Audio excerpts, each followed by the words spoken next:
Targeting is an area where at Allstate we spend a ton of time. And the reason we spend all this time on targeting is because most of our competitors, the largest competitors in our industry, are outspending us by multiples. So we have a lot less money to work with, and what we've seen over the past couple of years in studies like this is that we're actually pretty much as efficient as a lot of our competitors, or we're as effective in driving acquisition as a lot of our competitors. So we have to do a lot more with a lot less.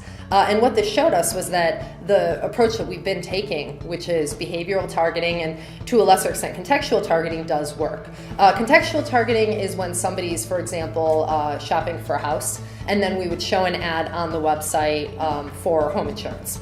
So it's just like if you're already doing something on the web within the context of what we're trying to sell you.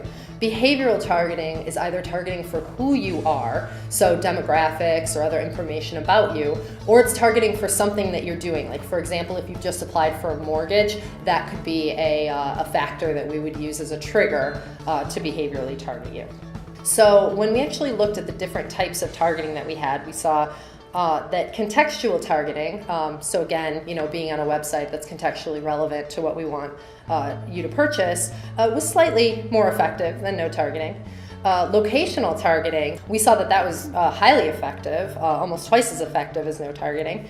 Retargeting to our website, so someone who had already visited our website and left and we were serving them an ad, was very effective, which is exciting because often people will say, well, clearly retargeting works because my conversion rate's great, but it's retargeting. They were already on your website. This is showing that they incrementally purchased from this advertising. And then behavioral, the one that we spend the most amount of our time on, is the one that had the most significant upside for us. So we were hoping that we would be able to find some creative insights from this.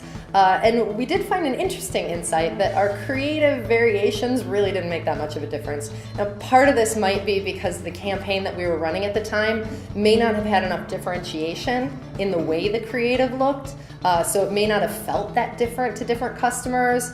So I think we continue to test in creative, and we'll continue to do so over time. But I think that what we learned here was that creative, I'm sure, can make a measurable difference for us, but it's not going to be as big of a difference as, from an efficiency perspective, as targeting. So we really need to talk to the right people. Giving them the right message is great, but we need to reach the right people first.